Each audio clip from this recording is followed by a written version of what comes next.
In a past interview, you had said that the first heartbreak was the America's Got Talent experience. I'm wondering which of the comments during that experience from the judges lived rent free in your head after the broadcast, and how were you able to drown out those voices to get up and try again? Yeah. I mean, I feel like Piers Morgan was pretty harsh. He was just kind of mean. He said things that didn't need to be said. It's one thing to say you're not a fan of something. And I think that looking back on it, they weren't necessarily wrong. Like I didn't do great that night, and that's fine.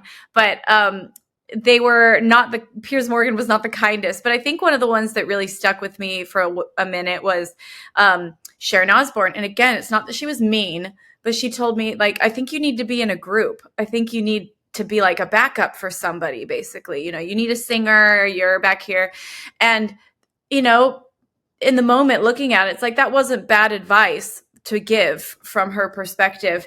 But at the same time, we all have intuition. We all have this voice inside of us. We all have our own instinct or our own knowledge of like, that's not what I want to do. I want to do something over here. And so even though, it was like, she's a professional. She does this for a living. She knows talent. Maybe I should listen to her. Maybe I should just be backup for somebody else. That's probably a smarter route. But then there was this inner voice that was like, no, no, no, no, keep writing music, keep doing your thing, keep pushing over here, because if you go, don't do it, don't go over there. And it would have been an easier route for sure. But like, I think it's so important to not trust what everybody else says. Like the more opinions we get in life, the more confused I think sometimes we get, because we start to doubt what we actually feel and what our heart's actually telling us. And so I think all that advice that you get in life from other people, it just has to be taken with a grain of salt. And you have to really just trust, what do I feel? There must have been a moment of tapping into your inner voice during that time. Like, do you remember that moment where you started to listen? Uh, I think it was gradual, like I was pretty humiliated after that show. And I just remember being like, well, that's not going to happen again. I'm not going to get up on a stage again, ever. It was so embarrassing.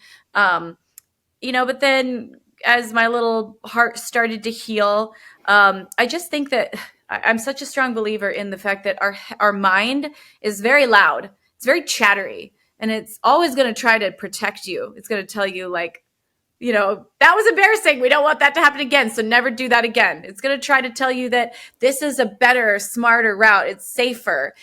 Don't take the big risky way. Your mind's going to try to protect you, but your heart and your inner gut or your spirit, like whatever you want to call it, like that is a little bit quieter, but it's also more calm. It's not as chattery. So if you like get past the chatter and you kind of sink deep, and that's why I think meditation or like going to church, or like these moments when everything goes a little bit still and you have a chance to actually listen to your spirit or your heart.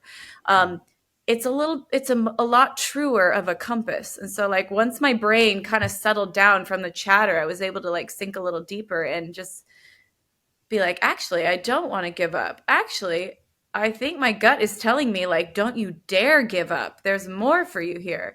And so it was this gradual process of just like shutting down the mind a little bit and coming down here.